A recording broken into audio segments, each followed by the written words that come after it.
Please welcome to the stage, MD, representative of SMEC Europe, Nicsze.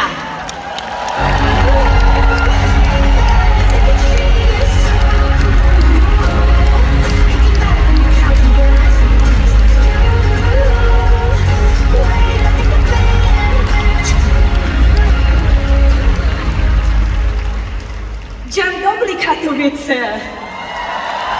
Good morning. It is truly a pleasure to be here with you today. And honestly, looking at this slide, I think we all have the same question. Can I actually digest this? Because when we think about nutrition, we usually focus on absorption. What enters the bloodstream? What gives us energy and function? But there is one component in our food that behaves completely different. The body cannot properly digest it, absorb it, or directly use it as energy. And for a long time, that made people think it was probably less important. But physiology, the opposite is true. Because this component stays exactly where a huge part of regulation happens, in the gut. And that component is fiber. So let us start at the very beginning. What actually is fiber? Biochemically, fiber belongs to the carbohydrate family, which sounds surprising because when we hear carbohydrates, most of us think of something sweet, like the Polish Paczki, or die Deutschen kennen ja unsere Kinderschokolade, or the Romanian Cozonac, vagy Magyarországon a túrórudi. So things the body quickly breaks down and use it as energy. But fiber works differently. It is built from complex structures our digestive enzymes cannot properly break down. So instead of being absorbed, fiber stays in the gut. And that is exactly what makes it so fascinating physiologically. Fiber does not work through absorption. It works through presence in the gut. So if fiber is not absorbed, what is it actually doing? Fiber works directly in the gut. It supports movement, it adds structure, and helps keep things moving efficiently. With too little fiber, transit slows down, stool volume becomes smaller, and some compounds remain in contact with the intestinal wall longer than they should, sometimes even being reabsorbed instead of eliminated. Certain fibers also nourish beneficial bacteria inside the microbiome and help create a healthier gut environment.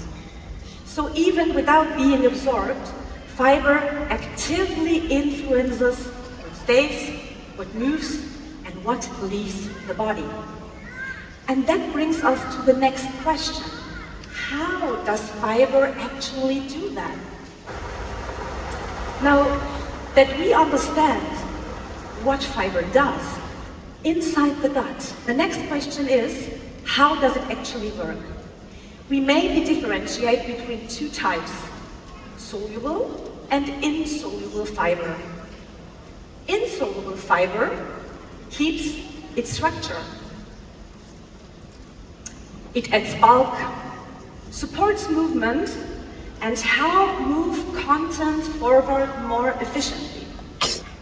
Soluble fiber behaves differently.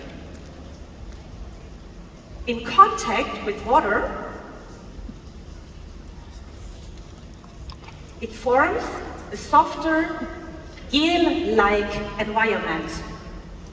And this changes how substances move through the gut and can reduce reabsorption of certain compounds. So one type mainly moves and clears, the others slows and surrounds. And together, they help regulate what stays in the body and what eventually leaves it. So far, we looked at fiber locally inside the gut. But fiber does not stay local. It affects, extends throughout the body. It influences blood sugar, cholesterol balance, hormones, satiety, detoxification pathways, the microbiome, and even communication between the gut and the brain. Because the gut is not just a digestive tube, it is a central regulatory system connected to metabolism, immunity, signaling, and long-term health. So let us zoom into a few systems where the effects on fiber become especially visible, and we will start with the microbiome. One of the most important things about fiber is this: fiber is not feeding you. It is feeding your microbiome. Inside the gut live trillions of microorganisms that interact with metabolism, immunity, and the gut barrier. When bacteria ferment fiber, they produce short-chain fatty acids like butyrate. These help nourish the gut lining, support barrier integrity, and influence immune regulation. So fiber is not only changing digestion, it is shaping the environment in which your body functions. And this communication does not stop inside the intestine.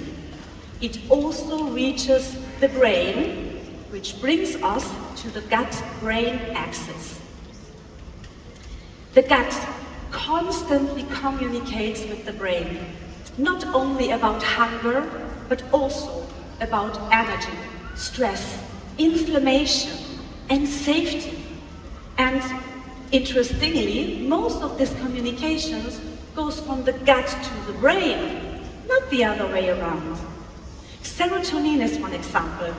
Many people think of it as a brain molecule linked to mood and well-being, but around 90% is actually produced in the gut.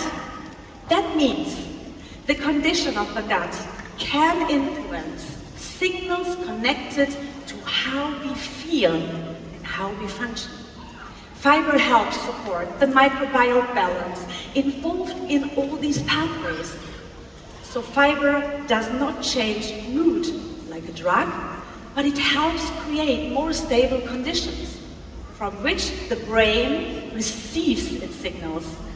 And this principle becomes important for hormones as well. Hormones influence us every single day. Energy, mood, sleep, cravings, concentration, even how we react to the world around us. They constantly change and communicate with different systems in the body. One important example is estrogen. After estrogen has done its job, the liver prepares it for elimination and releases it into the intestine. And this is where fiber becomes important again. Without enough fiber, part of this estrogen can be reabsorbed and recycled back into circulation instead of leaving the body. With fiber present, elimination becomes more efficient because fiber can help bind compounds inside the intestine and support their removal through the stool. And this becomes especially relevant during phases where hormones naturally fluctuate. For example, during the menstruation cycle, pregnancy, perimenopause, menopause, stress, obesity, or hormonal medication.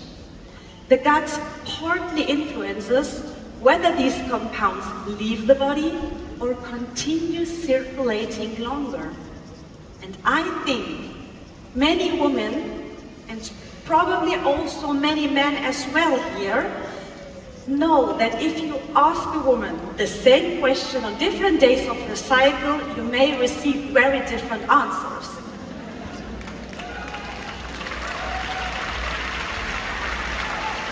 Hormones influence us, how we feel, react, sleep, eat, and function. So I find it fascinating that something as simple as fiber can support systems involved in hormonal balance.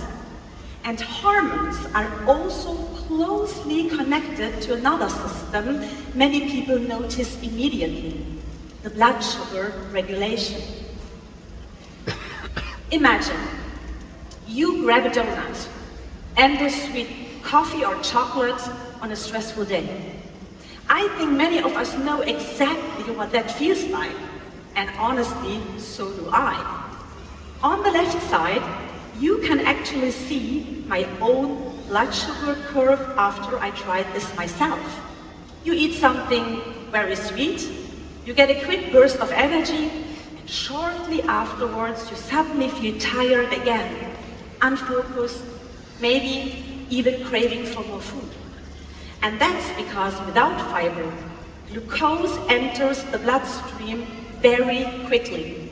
Blood sugar rises sharply, insulin reacts strongly, and shortly afterwards, energy often crashes again. And then the body asks for more energy, more sugar, more snacks, more cravings, and that was exactly my experience that day as well, so I bought a second donut. Now, compare that to a meal containing fiber. Fiber slows down how quickly glucose is absorbed in the gut. The curve becomes flatter. Insulin release is more balanced, and energy stays more stable over time. You simply feel more steady instead of constantly riding this up and down roller coaster. No, of course, this does not mean we can place a piece of broccoli on a donut and suddenly call it healthy. Unfortunately, it does not work like that. Sweets are wonderful, but fiber can help bring more balance into the way our body responds to food. And that also influences appetite and cravings. And this is where blood sugar and everyday life suddenly come together, because cravings are often not just about willpower. When energy rises quickly and then drops again, the body starts looking for fast energy again. And that is where many people experience these repeating cravings for sweets and for snacks. Fiber helps slow this process down. Meals tend to feel more satisfying, energy becomes more stable, and satiety lasts longer.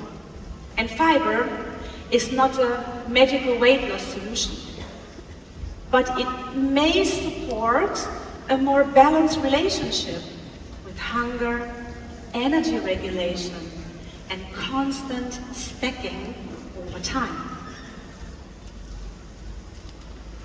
When people hear the word detox, things often become very dramatic very quickly.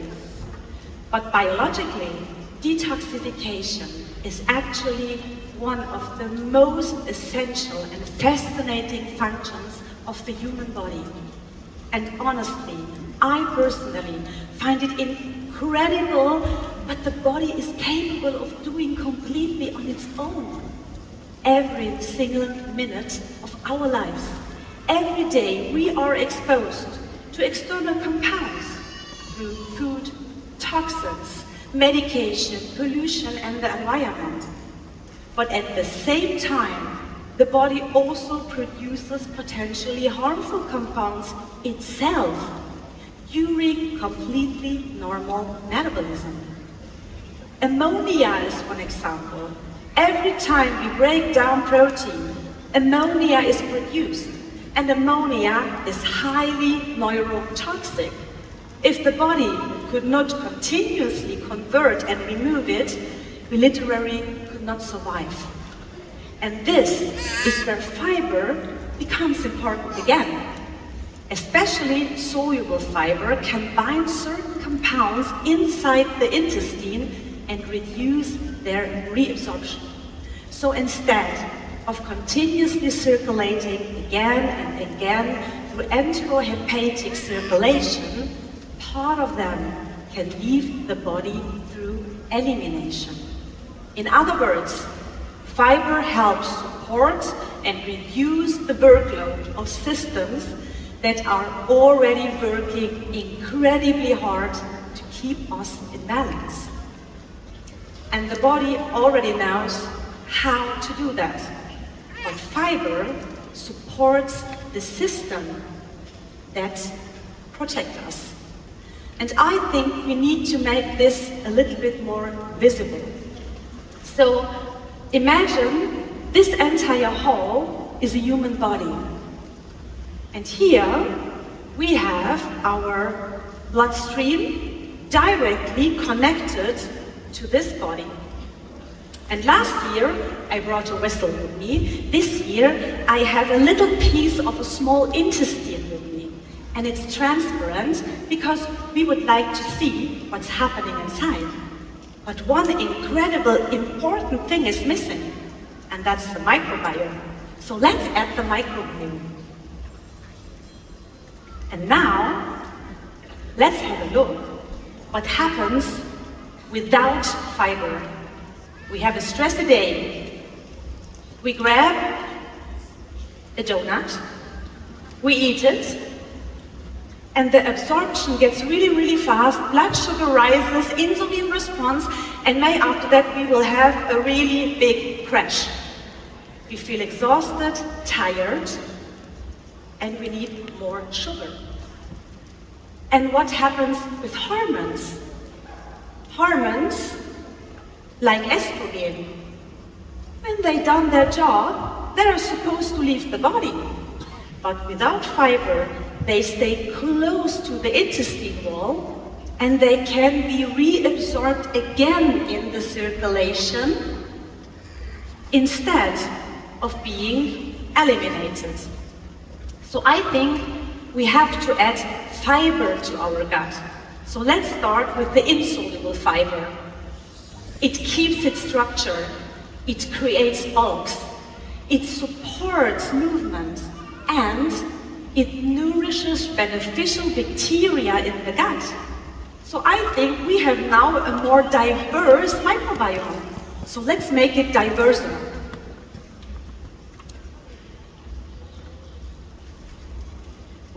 And then we have, of course, our soluble fiber. And again, a stressy day. So we take the donut again, but now absorption gets slower. We have a more stable blood sugar. We have more stable energy. And what happens with hormones? With fiber, they can't be so close to the intestine wall. So they move forward efficiently, and finally, they can leave the body. So I know, fiber, beneficial gut bacteria, stool volume, these are maybe not the most glamorous topics in nutrition, but I think they deserve a little bit more appreciation because our gut really needs and loves plants.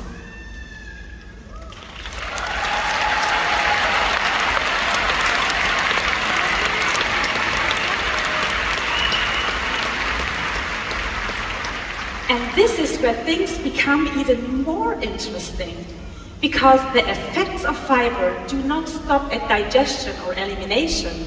We also see associations on a much broader physiological level. Large long-term studies show that every additional 10 grams of fiber per day is associated with a measurable reduction in certain intestinal cell abnormalities.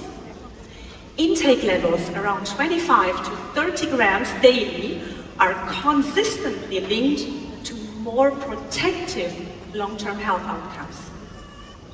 Emerging evidence also points toward benefits in areas like immune-related skin conditions and inflammatory regulation. And very important, this does not mean fiber is a cure or a treatment, but it does show something fundamental. Fiber influences the biological environment in which our cells function. So let us now look at where we actually find fiber in everyday life. And the good news is, fiber is not something exotic. It is naturally present in everyday plant foods, like vegetables, legumes, oats, berries, fruits, nuts, seeds, and whole grains. Some contain more soluble fiber, others more insoluble fiber, but most plant foods contain a combination of both. And because fiber exists exclusively in plants, it also fits naturally in plant-based and vegan nutrition concepts. But fiber is not only about quantity. Diversity matters too. Different plants contain different fiber structures, and different bacteria inside the microbiome prefer different types of fuel. So one of the simplest but most powerful nutritional messages may simply be this: eat more plants, eat more diversity, and give your gut something to work with.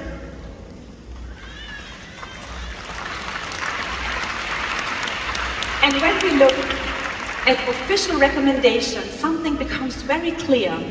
No matter whether we look at European or American guidelines, they all end up in a very similar range, around 25 to 30 grams of fiber per day. But the real issue is not the recommendation itself. It is the gap between recommendation and reality. Because average intake is still often only around 15 to 20 grams per day.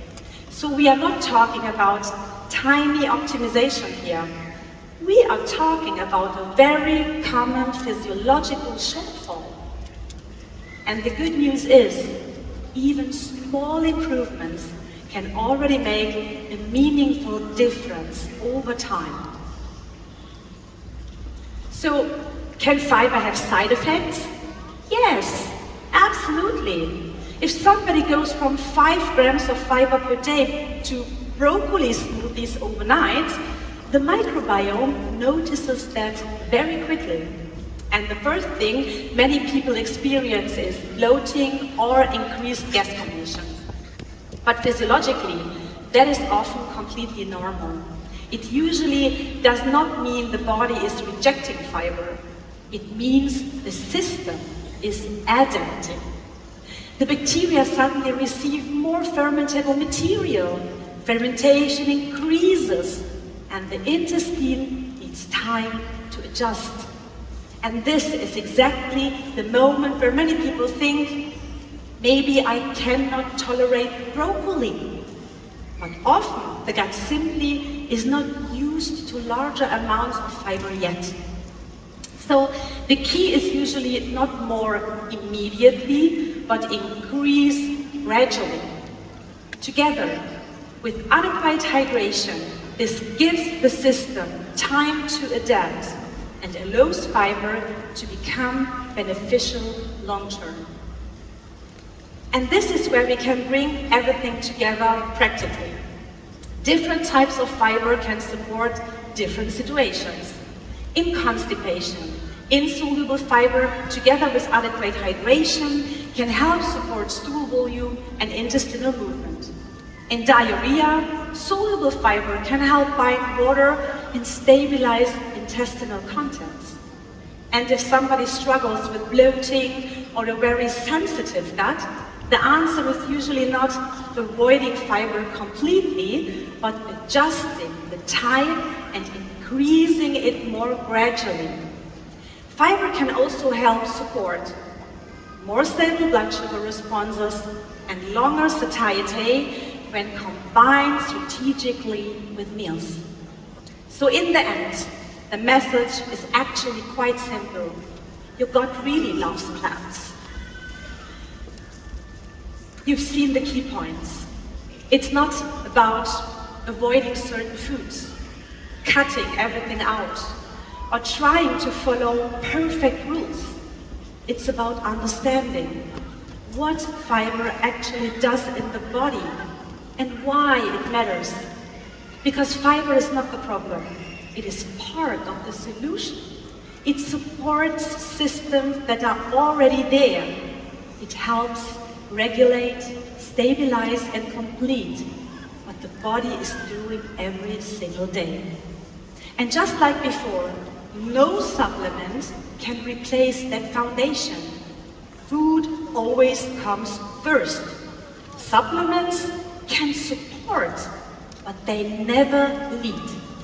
And once we understand that, we make better decisions for us and for others.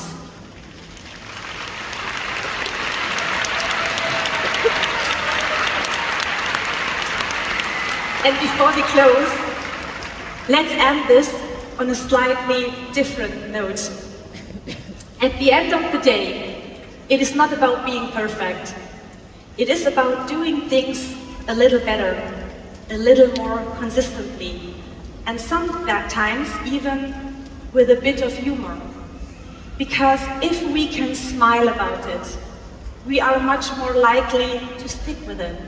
So maybe tomorrow, add a little bit more fiber to your lunch. And if you are a doctor or working in healthcare, maybe try to write a little more clearly than this one. And before I finish, one last thing.